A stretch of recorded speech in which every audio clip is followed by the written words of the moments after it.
जोहार गे तेहन झारग्राम जिला भारत जगत माझी पारगना महल पाहटा खना झारग्राम जिले रे सानाम माझी बाबा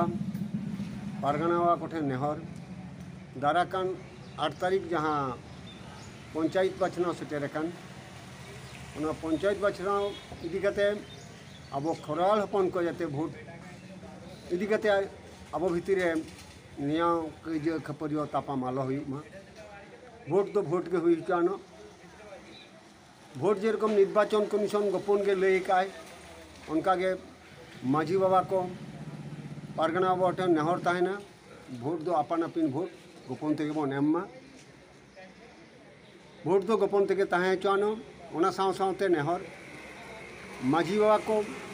माझी बाबा री सापाप्ति को अब भोट दो बन एम्मा तबे सरासरि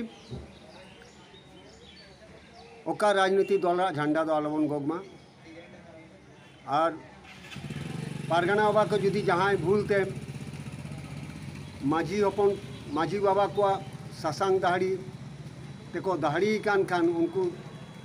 जुदी नया निर्वाचन रेको प्रार्थी कना ताहले उनको ठे नेहर ताहन कना सासांग दाहड़ी दो कते आपको निर्वाचन देखो काम या सासांग दाहड़ी दो राजारी होड़ा दो बांग कना सासांग दाहड़ी दो माझी बाबा को दाहड़ी कना ओना तेगे भारत जगत माझी पारगना महल पाहटा खुना सनम पारगना बाबा को सनम माझी बाबा को ठेन नेहर ताहन कना भोट दो गोपन गोपन के हुई चानो भोट दो बन एम्मा गोपन तेगे बन एम्मा और जहाँ पारगना बाबा को माझी बाबा को चाल दाहड़ी दाहड़ी कते जुदी राजारी को कराएदा ताले सासांग दाहड़ी दो दो कते राजारी को करामा नियगे झारग्राम जिला पाहटा खुना सनम माझी बाबा को पारगना बाबा को ठेन नेहर ताहेना मा एनखान जतो सनम को जोहार गे।